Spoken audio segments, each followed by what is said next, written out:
In 1978, a telephone engineer in Chicago began receiving incoming calls from his own number, a line that had been disconnected for 2 years. Each call lasted only a few seconds, just long enough for him to hear breathing, and the same 3 words repeated every time. "Can you hear me?" He started recording the calls, but the true horror revealed itself in the final recording, when the voice responded with exact precision to the words he had only spoken in his thoughts. October 1978, Tot Hall. Chicago lay beneath a shroud of fog as thick as a burial cloth.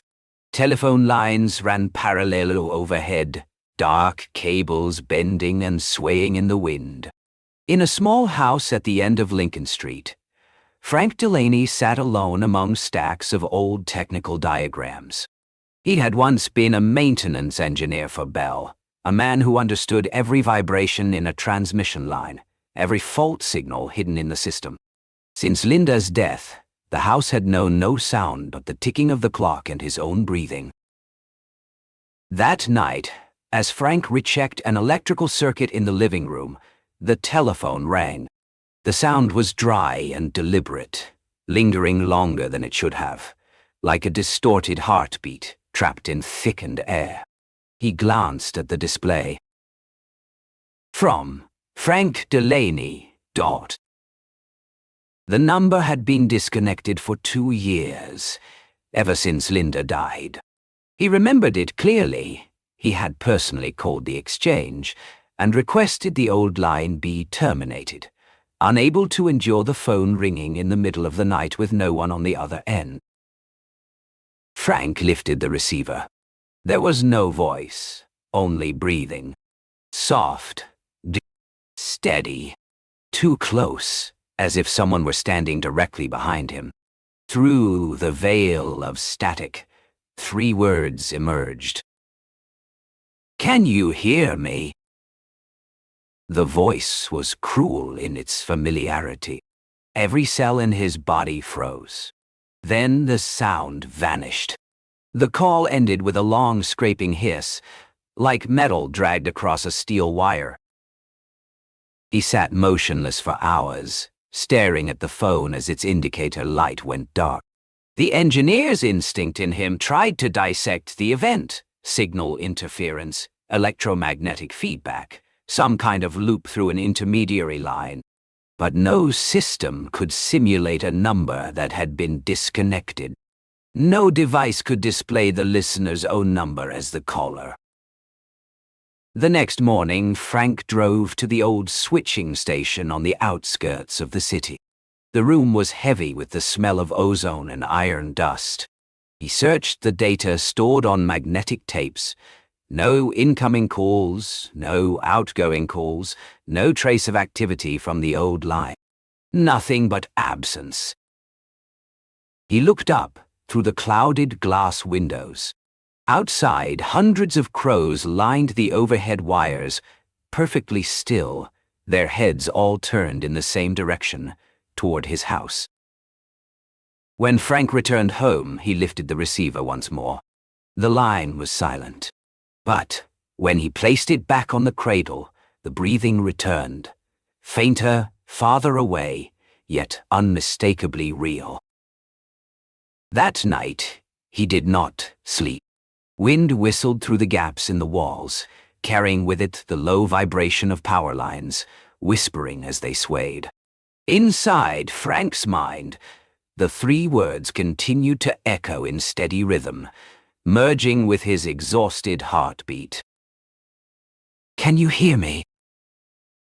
The next day, the Chicago sky hung low and heavy, drizzle veiling the streets in gray. Frank Delaney returned to his routine at the switching station, a faded concrete building where the hum of fans and electrical signals merged into a dense, monotonous drone. Each morning, he habitually checked the call logs stored on magnetic tape, but today something held his attention longer than usual. On the dim green glow of the fluorescent display, There were no records matching the time of the previous night. Not a single signal had passed through his line. And yet, Frank remembered every pause, every breath in the receiver with painful clarity. He tried dialing his old number himself. The system responded with a brief, indifferent message. Number disconnected. When the screen went dark, he remained seated, staring at the coils of cable beneath the floor, loops of wire twisted like massive veins. A strange hypothesis crept into his mind. Perhaps the signal had not traveled through the normal system at all. Perhaps it had come from another line entirely. That evening, the rain intensified. Frank brought a reel-to-reel tape recorder home and placed it beside the telephone. Rain tapped against the windows, blending with the faint hiss in the receiver. He let the machine run throughout the night. At 2:17 a.m., the phone rang. 3 times, short, sharp, decisive. The display lit up. From Frank Delaney. He lifted the receiver. Again, there was only breathing, long, muffled, distant. Then the familiar 3 words returned, as if they had never left. "Can you hear me?" Frank did not respond. He let the recorder run, his eyes fixed on Linda's photograph on the table. The following morning, he listened to the tape. The opening minutes held nothing but static and breath. But at the 2-minute mark, the sound changed. Beneath the interference, a faint voice spoke his name, thin as a strand of hair. "Frank." The sound stopped him cold. Instinct recognized it instantly. It was Linda's voice, distorted and fractured, as though rising from deep underwater. He rewound and replayed the segment again and again, until the sound dissolved into the rain pattering outside. In all his years of work, Frank had heard hundreds of noise patterns, countless blended frequencies, but never anything like this. It was more than a signal. It felt like an awareness, struggling to cross the boundary of the physical world. On the 3rd night, Frank sat alone in the living room. Yellow light cast tangled shadows of wires across the walls. He tried calling the old exchange, but the system returned only a busy tone before falling silent. Outside, wind screamed through the utility poles, producing a sound uncomfortably close to a human moan vibrating through metal. When the clock struck midnight, he drifted into sleep on the chair. In his dream, Linda stood in the middle of an endless field of telephone wires, stretching infinitely in every direction. Wind passed through them, turning the cables into a metallic choir. She did not speak. She only looked at him, her eyes flooded with white static. Behind her, tall utility poles receded into the fog until they disappeared completely. Frank woke to the sound of the telephone ringing. The tape recorder was still running. Outside the window, lightning struck near the cable station. In that blinding flash, he saw the reflection of a woman in the glass, standing beside the telephone, one hand resting gently on the receiver.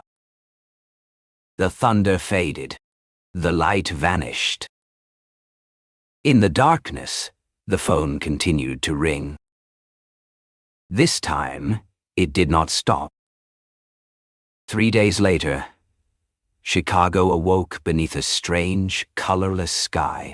A light layer of snow settled on the roof of the switching station, dulling the telephone lines that sagged under a weight that felt more than physical.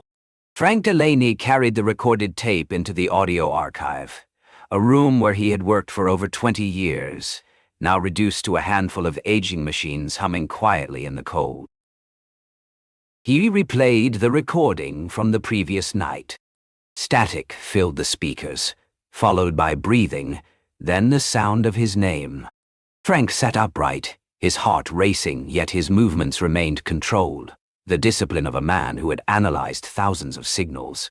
He isolated the waveform, filtered the noise, stretched the lower frequencies, working with the precision of someone dissecting a living organism. When the spectral analysis appeared on the screen, he noticed a familiar pattern. The waveform did not resemble an ordinary human voice.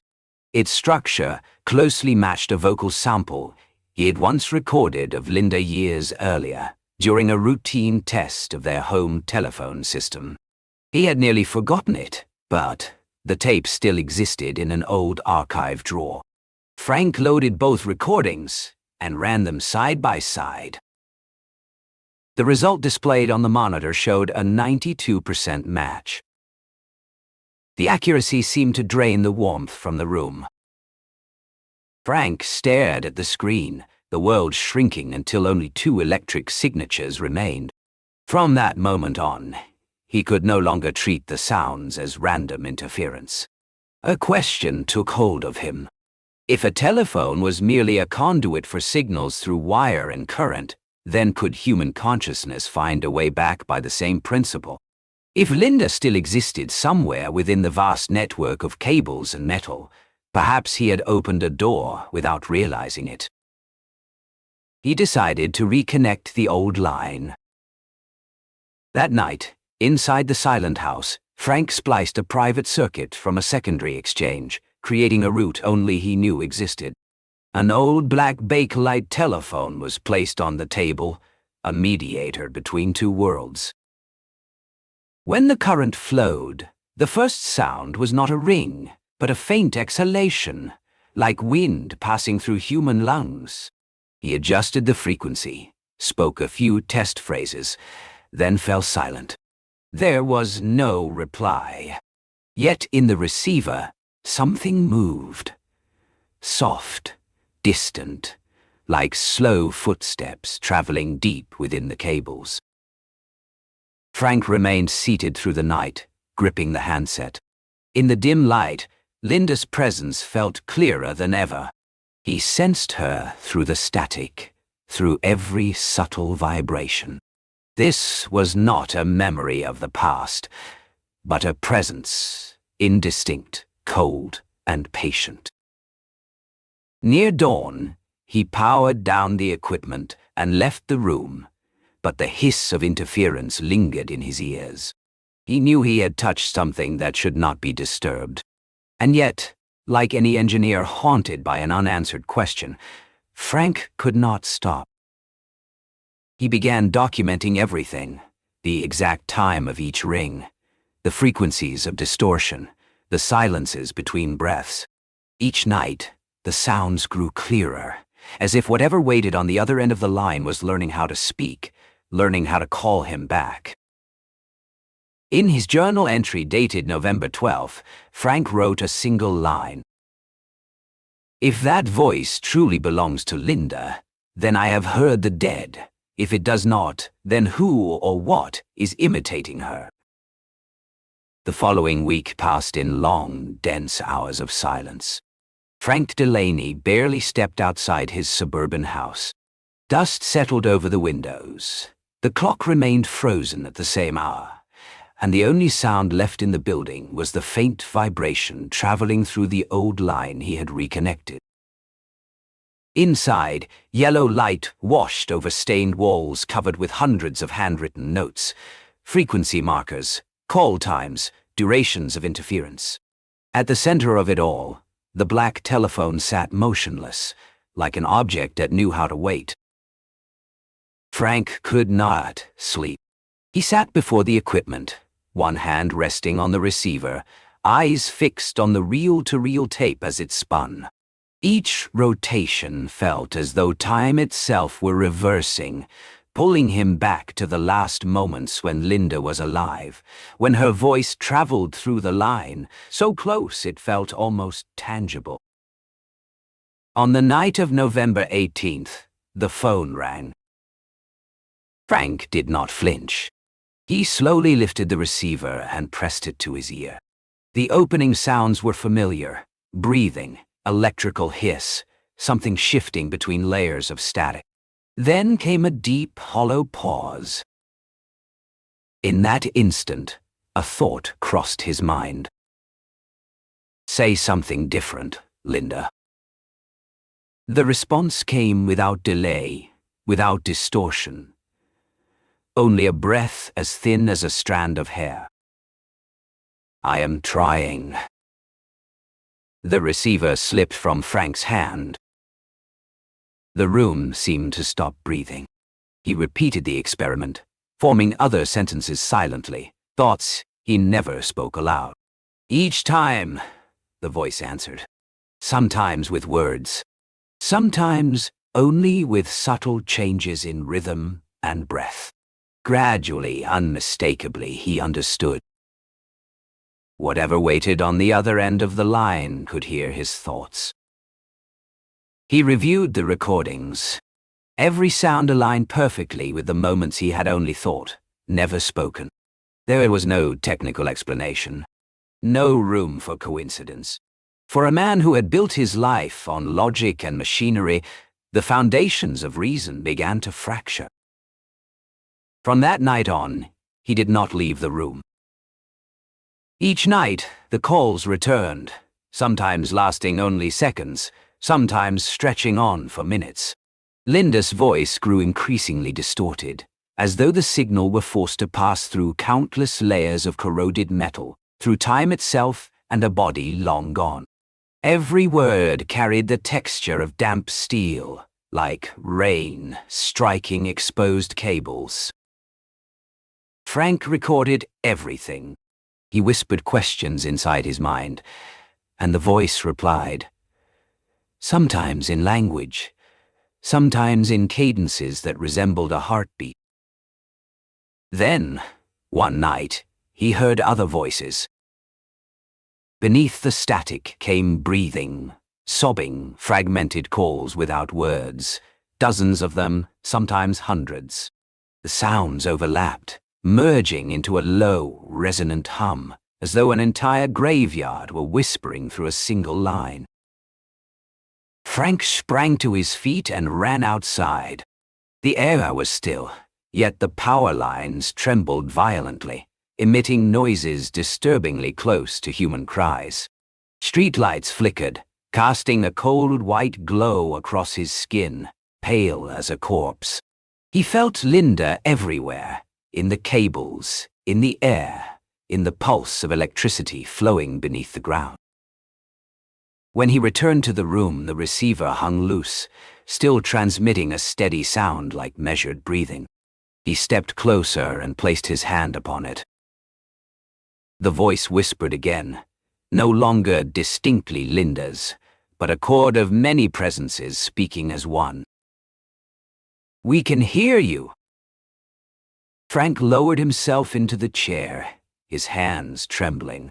In that moment, he sensed he had reached the final boundary of existence, where consciousness dissolved into current, where life and death were separated by a signal thin as a wire.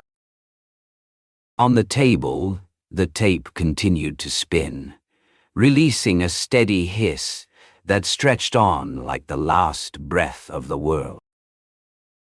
On the final night of November, the sky over Chicago seemed split between light and darkness.